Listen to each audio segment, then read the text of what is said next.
down into the esophagus, that swallowed, chewed up food is now referred to as a bolus. Okay?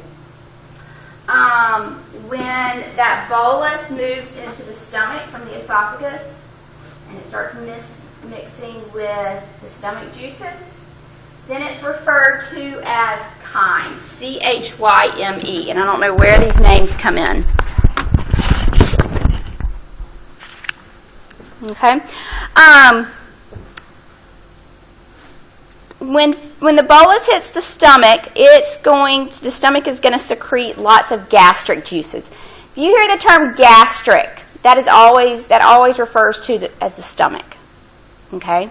So you're going to have lots of gastric juices being secreted, and so that's stomach juices. Okay? So the food is going to mix with the gastric juices, and so now you've got kind of a semi-liquid, chewed up food. Okay? When the stomach is done with its part of digestion, then the sphincter muscles are going to open up and allow the chyme into the small intestine. The small intestine passes by the bile duct. The small intestine has connections to the gallbladder as well as the pancreas. The small intestine also is not small. I don't know why they call it the small intestine, but I've had some books say it's between 10 to 15 feet long.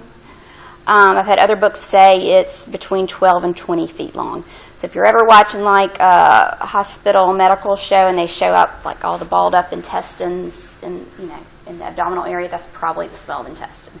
Okay.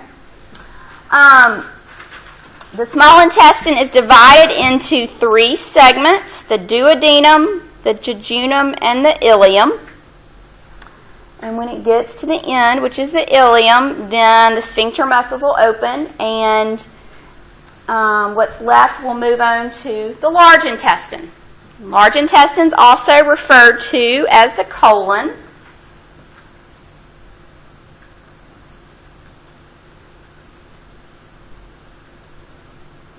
And really, at this point, digestion is done. In the colon, the GI tract is going to absorb any water back that's left. Maybe it may absorb a few vitamins and minerals, but for the most part, what goes on to the large intestine is going to be fiber and waste product. Okay? So most everything gets absorbed that's good, that your body needs. The nutrients get absorbed in the small intestine. Okay, I mentioned that the GI tract is muscular. It's made of muscles, and it's going to be muscular actions that keep the process of digestion going.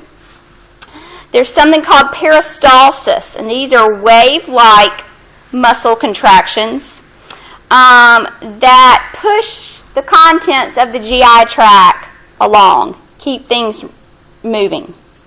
Think of kind of waves, kind of moving things on through. The stomach has the strongest muscles in the GI tract. It also has the thickest walls, and you'll understand why when we talk about what's secreted in the stomach. The stomach is where a lot of the churning and mixing up happens, and so you've got a lot of strong muscular contractions going on, and they're going to be diagonal muscles working. There's going to be circular muscles working. You're also going to continue to have that peristalsis going on as well.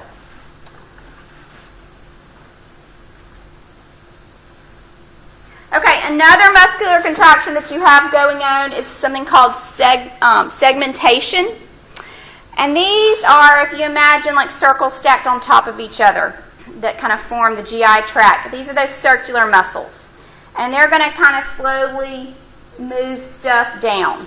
Okay, so think of this as like if you've got a tube of toothpaste and you start at the very end of the tube and you slowly work the toothpaste that's left down, that's kind of like segmentation. That's how that works.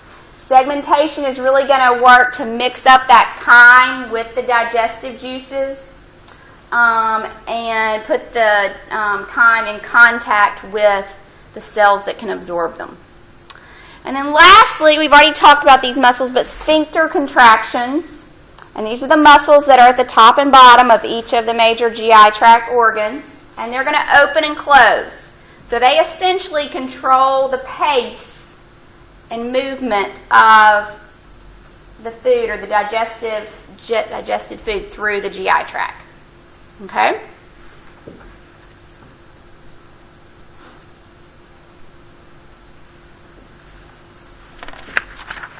Okay, let's talk a little bit about the secretions during digestion.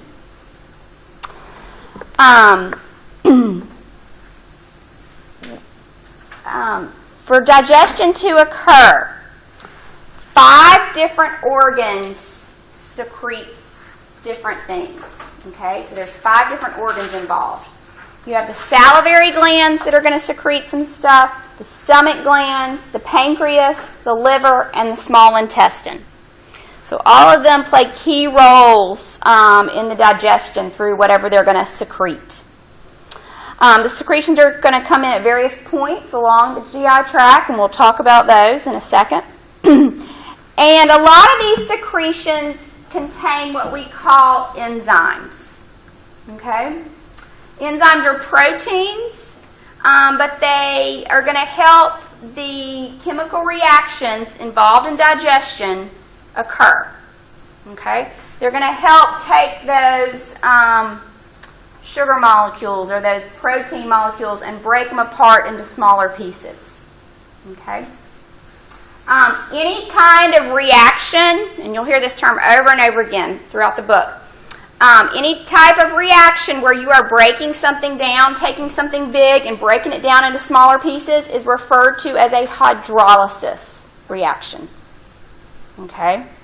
Hydrolysis. And that's essentially what digestion is all about. Taking this food that you've eaten and breaking it down through chemical reactions and through chewing and through muscle contractions into smaller pieces. You'll notice as we look at some of the enzymes, they all end in ASE. So that's your tip-off. If you see a word that you don't know and it ends in ASE, it's a very good chance it's an enzyme.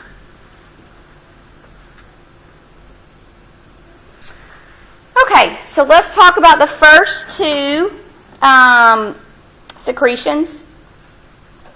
The salivary glands are going to release saliva in the mouth. This is going to help moisten the food while you chew it and form that ball of food that you can slowly push back into the back of your throat to swallow. Saliva contains water, salts, mucus, and enzymes. And there are some enzymes that go ahead and start a little on carbohydrate breakdown. Saliva also has a protective effect for your teeth and for the linings of the mouth if you're eating something that might cause damage to your teeth or the lining of the mouth. Saliva has a little bit of a protective effect. Okay, so you swallow and the bolus goes down into the esophagus and then into the stomach. In the stomach, gastric glands are going to secrete gastric juice. Gastric juice is going to be a mixture of water, enzymes, and hydrochloric acid. Okay? Hydrochloric acid is extremely acidic. Okay? You'll see a pH scale in a second. If you're familiar with the pH scale, water and blood, which are neutral, are around 7. Okay? 0 is the most acidic something can be. Gastric juice is around a 2. It's in between lemon juice and battery acid on the pH scale. So hydrochloric acid is very acidic. You need this acid to help initiate protein digestion. Proteins are really tough, so you need an acid to actually start breaking down those proteins. So that's why it's there. A good thing about that acid is that it's so strong, a lot of it kills any bad bacteria that comes in with the food that may have been on the food that you ate. Okay? So it can prevent you from getting sick. The stomach also secretes mucus while it's secreting the gastric juice. And this is to protect itself. So you've got this hydrochloric acid in the stomach. Well, what do you do to prevent that hydrochloric acid from eating away from the stomach lining? The stomach protects itself by secreting mucus. It's kind of a lining that protects the stomach from the acid.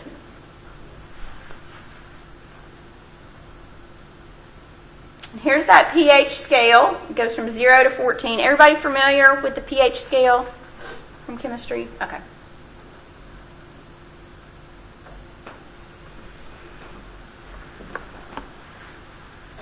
Okay, so food leaves the stomach, or the chyme leaves the stomach.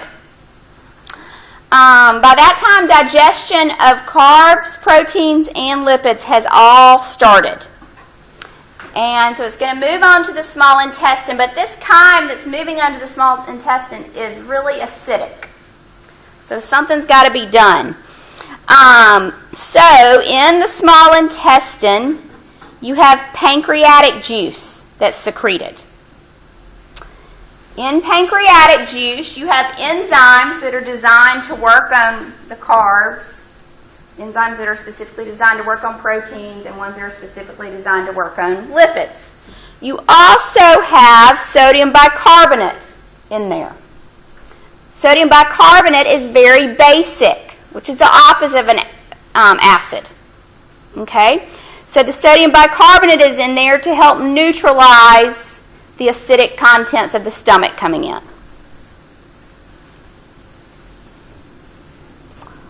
Okay, the other thing that's secreted in the small intestine is bile. The liver makes bile, but it's stored in the gallbladder. So the gallbladder is going to secrete some bile into the small intestine when it senses that fat or lipids have arrived in the small intestine. Bile is specifically there to break down fat and lipids. Bile is not an enzyme. It's something that we call an emulsifier. Okay? If you've got something fat-based or oil-based, and you mix it with something that's water-based, what's going to happen? Think if you're making brownies and you put the water and the oil in the bowl. What happens?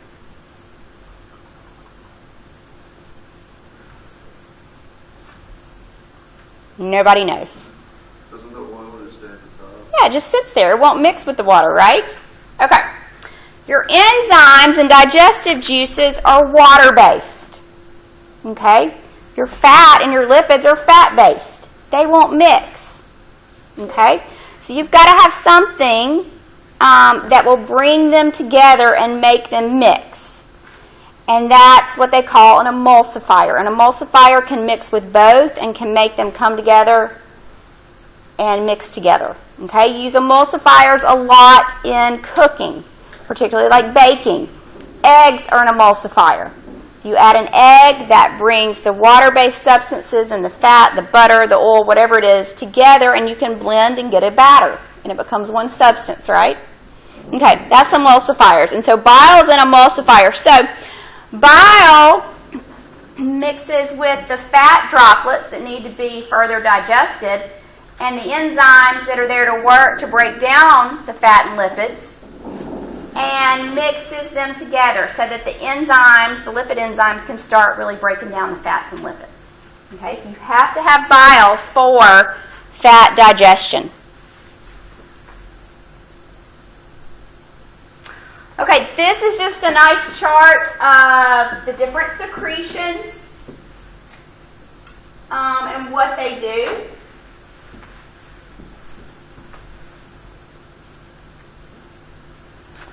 Okay, most all absorption or digestion is going to be finished in the small intestine, and then most all absorption is going to occur in the small intestine. So anything that's left over, which is primarily going to be fibers and waste product, is going to move on to the large intestine or the colon. In the colon, intestinal bacteria can ferment some of the fibers. And then the colon will absorb anything that can be recycled, like salts, water, maybe a few minerals. It will reabsorb into the body anything that it can reuse. And then anything that's left will be excreted as waste product. I'm not going to go through this right now, but this is a good picture, a good thing to walk through once you study, just to kind of make sure you understand what's going on. It takes a peanut butter sandwich, and it looks at, okay, what happens in the mouth to the peanut butter, to the lipids, the protein, what happens to the bread and the carbohydrate.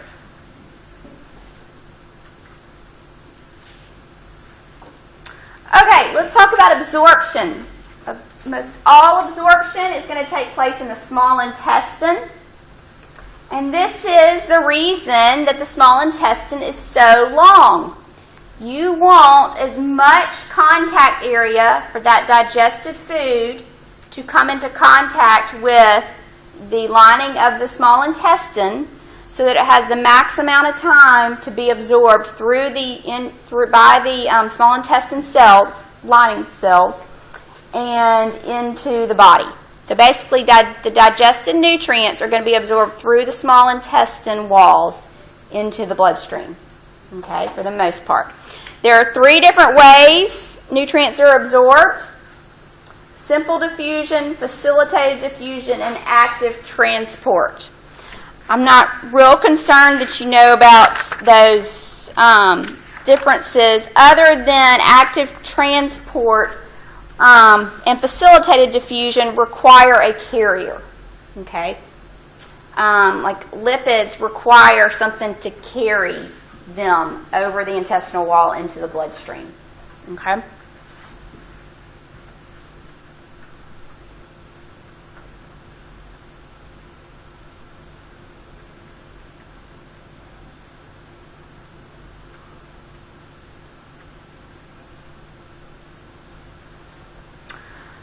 Okay, so let's talk a little bit about the lining of the small intestine, where the absorption is going to take place.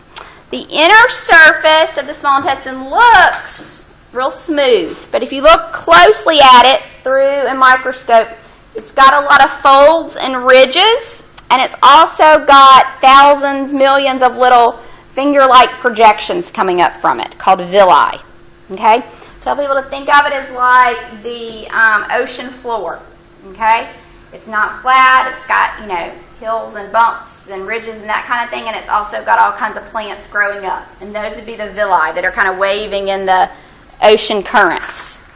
The villi have tiny little projections from them that are called microvilli.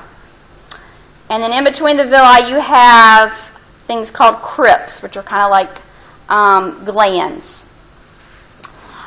The villi are going to kind of swing, like I mentioned, in the ocean current, and they're going to try and catch the digested nutrients, the digested carbohydrates, proteins, and lipids as they go by, and entrap them and pull them into the crypts and into the stomach lining for absorption. You also have goblet cells in the intestinal lining, and these secrete mucus.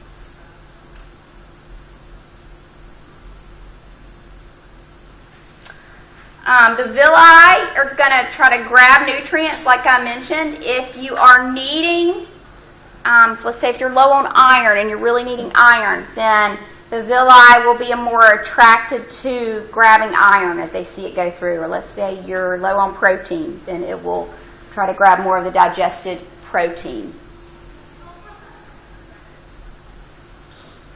Okay, you're not responsible for the circulation of the nutrients, which goes from page 82 to 84, midway through 82 through 84. Other than, I want you to know that your water-soluble nutrients, which are going to be your broken down carbohydrates, broken down proteins, your water-soluble vitamins, and your smaller fats, digested fats, are going to be absorbed into the bloodstream, directly into the bloodstream. They're all going to go to the liver first. That's typically where everything goes first in the body. The liver kind of checks it out, makes sure it's safe. And then once they go to the liver, then they'll go back into the bloodstream throughout the body, and the body can pick up those nutrients and use them. Break them down for energy, take the broken down proteins and make new proteins. Now, the larger fats and your fat-soluble vitamins, these can't go directly into the bloodstream. These go instead into the lymphatic system. And they have to go into the lymphatic system, and then later they will go out into the bloodstream. So that's what you're responsible for when in place of the circulation of the circulatory system and lymphatic system. So let's skip through these.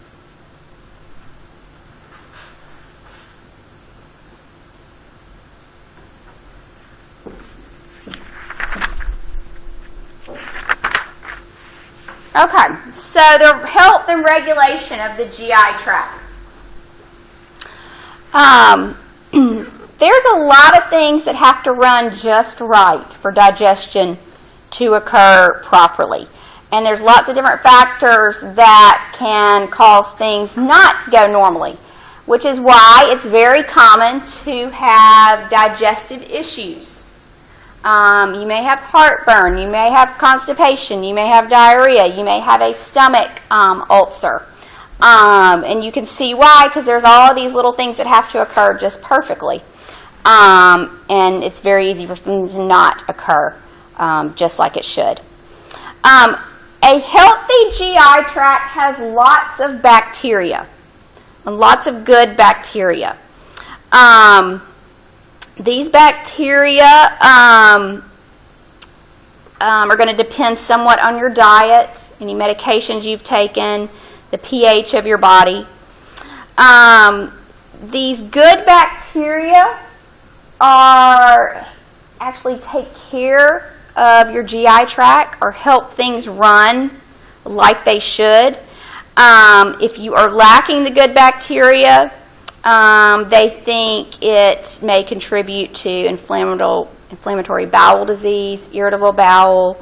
There's some thoughts that it may even put you at higher risk for obesity, those type of things. So they call it the microbes or microbiome population, which is the good bacteria population, is constantly going to be growing and dying off and being repopulated and that kind of thing. You want to have a healthy amount of good bacteria. Occasionally you may take a very strong antibiotic. Antibiotics are designed to kill bad bacteria in your body that are making you sick, but a side effect of antibiotics can be they also kill off a bunch of your good bacteria. So doctors, if you've ever had a doctor say, okay, I'm going to give you this medication, I want you to eat lots of yogurt while you're taking it. Anybody ever had that? Okay. That's why, because it's an antibiotic that's going to kill off a lot of your bacteria, and they want you to make sure you're repopulating your good bacteria. Foods that contain that good bacteria are referred to as probiotics. Yogurt contains probiotics. It contains living good bacteria. Kefir is another one. Keeping those good bacteria helps alleviate diarrhea, constipation, irritable bowel, allergies, lactose intolerance, may protect against colon cancer. So there's a lot of reasons to have plenty of that good bacteria. The good bacteria also plays a role in digesting some of your fibers, some of your complex proteins, and the bacteria also play a role in making some of your vitamins. So they're really key.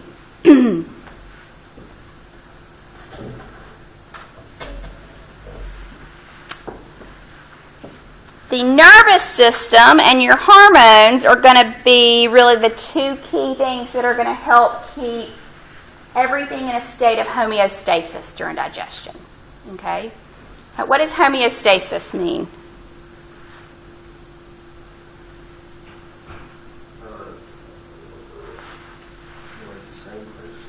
Yeah, kind of keeping things at the same normal internal conditions inside your body. Okay? So keeping your blood pressure in check, the temperature in check. And your body will constantly try to keep itself in homeostasis. So if the body starts to get slightly acidic, then it'll work to get it back down to the normal pH. So your body's constantly trying to stay in homeostasis. The endocrine system, which is going to be where your hormones come from, and the nervous system are the two main systems that help coordinate all this. Coordinate digestion and then help coordinate the body staying in homeostasis. And it works through feedback mechanisms with hormones. There's 3 hormones we're going to talk about: gastrin, secretin, and CCK. There should be a slide. Okay, let's talk about gastrin. Gastrin is secreted when the stomach senses food coming into it. Okay? So gastrin is secreted, and what gastrin does is it triggers the hydrochloric acid to be secreted. Okay? So gastrin is kind of like what turns on the digestion. It gets those gastric juices flowing. Okay? Secretin. Secretin is secreted in the small intestine, and it is triggered when the small intestine senses that acidic chyme from the stomach is coming in. And what it does is it tells the pancreas, hey, you need to send in the pancreatic juice with the bicarbonate to neutralize things. Okay? And then CCK, or cholecystokinin, when it senses fat or protein in the small intestine, it's going to tell the gallbladder and the pancreas, but mainly the gallbladder, to, hey, send in some bile. We've got some fat coming in, send in some bile because we need it for digestion. And they work by negative feedback. Let me go back a slide.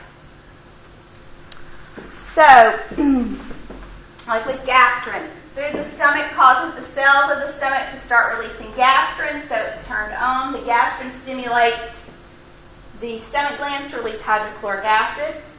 When the stomach pH gets really acidic at 1.5 pH, then you have negative feedback which says, hey, turn off that gastrin, we don't need any more hydrochloric acid. Okay?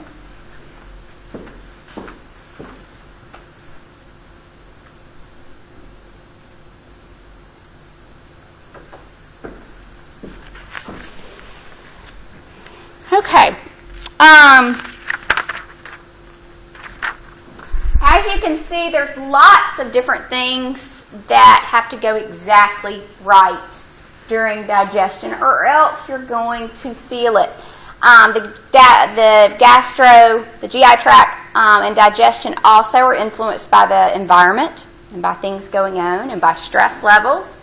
And you may have noticed that if you're stressed, then you may be less hungry, you may be more hungry, you may get diarrhea, you may, have any kind of number of different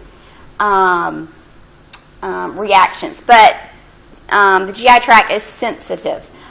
Same thing goes if you eat a really high-fat meal and you aren't used to eating, with all kinds of spicy, high-fat foods you don't usually eat. Well, you're usually going to feel that somehow in some capacity. Okay? There's several things you can do to keep the GI tract healthy. And those things are sleep and physical activity, and they say state of mind, but a state of mind probably means more like stress and stress management. But sleep is key. Sleep is when your body relaxes and repairs stuff, as well as rest in preparation for the next day. So sleep is really key, and you may notice if you are sleep deprived for several days, you're going to feel effects somehow in your GI tract. Okay, it may be diarrhea, it may be constipation, it may be heartburn. You're going to feel it somehow. Physical activity is really key, particularly for keeping things moving. A lot of people don't realize it, but one of the best things you can do to prevent or alleviate constipation is regular physical activity. And then lastly, stress and stress management or your mindset are really key, since the GI tract is so sensitive to things. Okay, let's look at the highlight at the end, and they talk about common digestive problems. We'll talk about how each of these occur. So choking. Talked about how when you swallow something, the food can either go into the trachea or into the esophagus. It's supposed to go into the esophagus, but if the epiglottis does not close the opening of the trachea and the food slips down in the trachea, then you're going to start choking or coughing. That coughing or that choking is essentially your body's protective mechanism to try to get that food out of there. It does not want the food going down into the lungs. So it's trying to get the food out of there. What you worry about, particularly with like babies and toddlers, is them eating something that completely blocks off the airway in the trachea. Because if it does that and no one's around to get it dislodged, it could block the airflow and they could die. The Heimlich maneuver is what's commonly done. Someone comes up behind you usually and puts their hands like that and pushes up to dislodge it. You can also do the Heimlich maneuver, though, to yourself, and you'll see this in the book by getting over like the edge of a chair and pushing up. And this is if it's really lodged in there. Most of the time you can cough and get it up.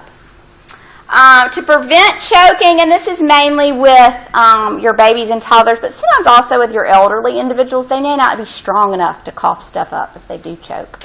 You want to cut things into small, bite-sized pieces. You don't ever want to give a baby or a toddler anything that's about the circular size of like a dime or a penny, like a grape or a little candy or anything, because that's about the perfect size to just totally fit in the trachea and block it off.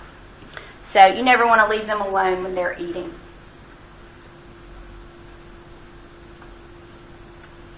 There's a picture over a chair edge. Okay, vomiting. This is actually an adaptive mechanism of the body. It sometimes can be a protective mechanism of the body. The body wants to get rid of something that's irritating it. Okay? Maybe a virus, maybe something you've eaten or drank, but the body wants to get rid of it. And so that's why it's coming back up. What you worry about is if vomiting continues and the person can't keep anything down, like can't even keep Gatorade or water or anything down, then you worry about dehydration and they may need medical attention. You sometimes see self-induced vomiting with eating disorders, particularly like with bulimia. And this is where people cause themselves to throw up to get rid of the food and the calories. This can cause that acid, that stomach acid is coming up every time you throw up. So if you do it 2 to 3 times a year when you get a virus or something, that's fine. But if you're doing it every day or a couple of times a week, that acid is coming up. And what it does is it can erode the lining of your esophagus. It erodes the enamel on your teeth. And you can eventually die from it if you erode so much of your esophagus that it starts eroding down to like the blood vessels and that type of thing.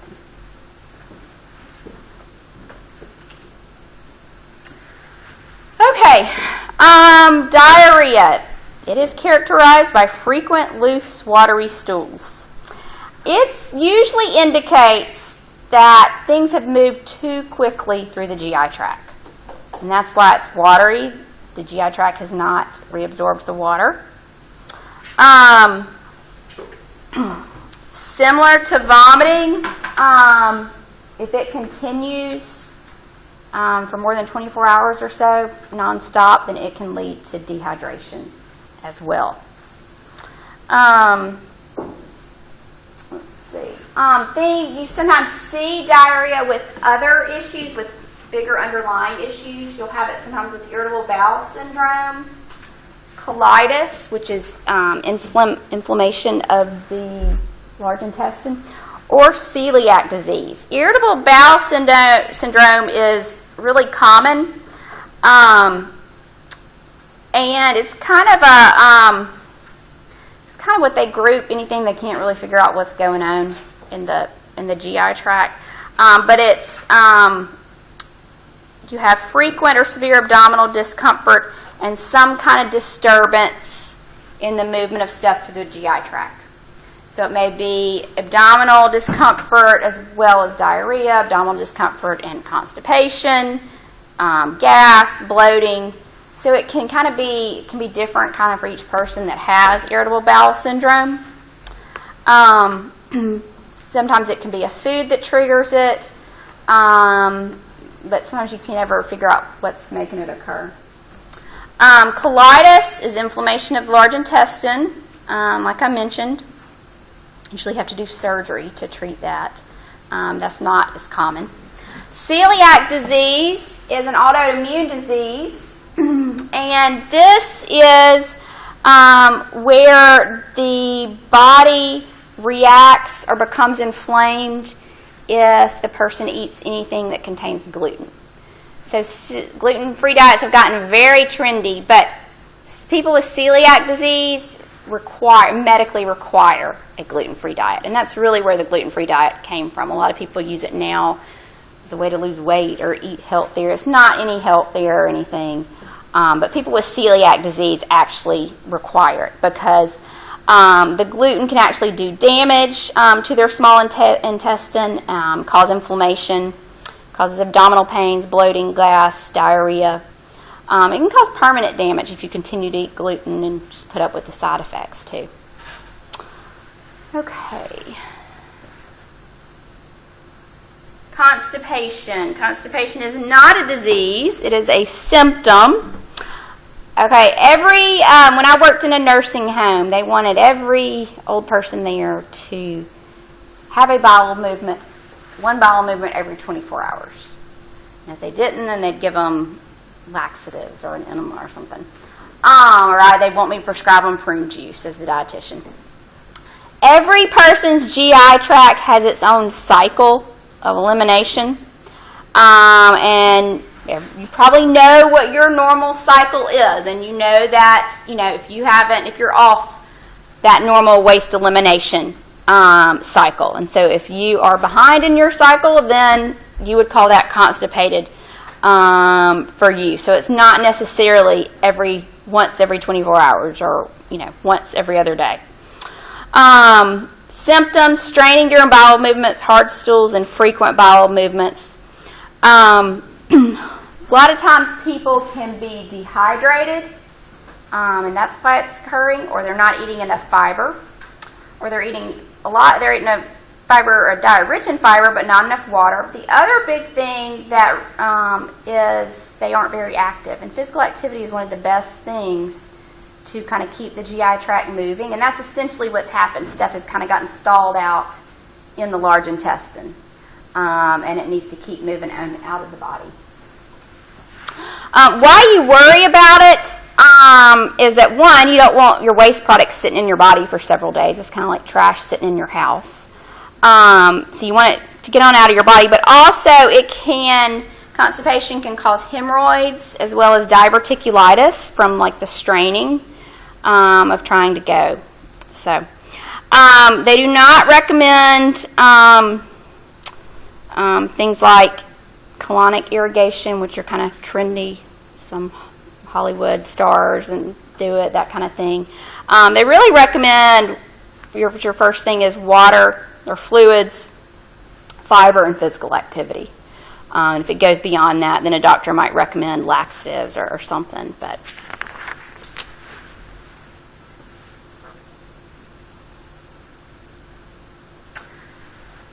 Belching or gas, basically burping or gas. Basically, this is just air that's trapped in the GI tract. Okay? If you swallow air when you're eating and you have like this pocket of air, then it's probably going to come up as a belch or a burp. Same thing goes for air that's trapped like in your large intestine. It's going to come out somehow. Okay? Certain foods can cause more of that. It's usually your carbohydrate-rich foods like vegetables and beans and those type of things.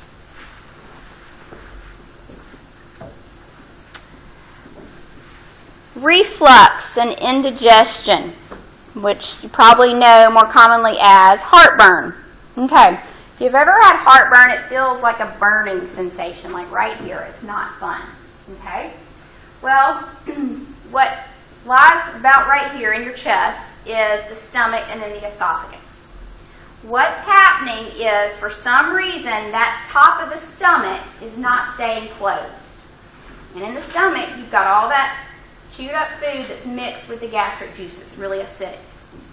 And so for some reason, the top of the stomach is not staying closed, and so the stomach contents are coming back up, the acidic stomach contents are coming back up into the esophagus, and it's literally burning because it's acidic. And that's what's happening. It can be caused by several different things. If you eat a big meal, you're going to have a lot of pressure from the stomach, so that can kind of make the top of the stomach open back up. So the stomach contents can come up. If you lay down right after you eat, that can cause it. If you have a lot of extra weight on you, well, that's that extra weight in your abdominal area is pressure on your stomach, which is pushing your stomach contents back up. Same thing for pregnancy. A lot of women get it during pregnancy because they've got like this 20-pound mass sitting right at the bottom of their stomach, pushing things up. You want to treat it because you don't want that acid continually day after day coming up into your esophagus. You can take antacids or acid controllers, but if it's caused by something like excess weight or that kind of thing, you want to lose weight. They say, and you'll see some tips in your book for ways to alleviate it, but eat smaller meals, smaller, more frequent meals. Don't drink your liquids with your meals because that fills up the stomach more, and so the more full it is, the more likely it is to come back up. Alcohol, spicy foods, sometimes chocolate can make heartburn more likely. Don't lay down after you eat. Don't exercise right after you eat. Cigarette smoking or tobacco can make reflux more likely. So you'll see kind of some tips on how to prevent that, because this is probably one of the most common that people deal with. Okay, and ulcers. Peptic ulcers. Gastric ulcers occur in the stomach. Duodenal ulcers occur in the small intestine. Think of an ulcer as kind of like a small, like sore spot or wound. Okay, open wound. Okay, and every time you eat, and that stomach acid comes in contact with that open sore, it hurts, whether it's in the stomach or in the small intestine. Okay? So that's what it's like. There's several different ways. A lot of times it's caused by a bacterial infection called H. pylori. And so sometimes all you need is to take an antibiotic. Other times, sometimes it's also caused by, if you're one of those people that takes anti-inflammatories like Advil, ibuprofen day after day. You can use those or take a lot of those, take a lot of aspirin. That can lead to it. Other things that alcohol irritates it, spicy food irritates it. But you want it to heal because it can slowly bleed or cause some internal bleeding. And that is it for the GI tract and digestion. So make sure you review.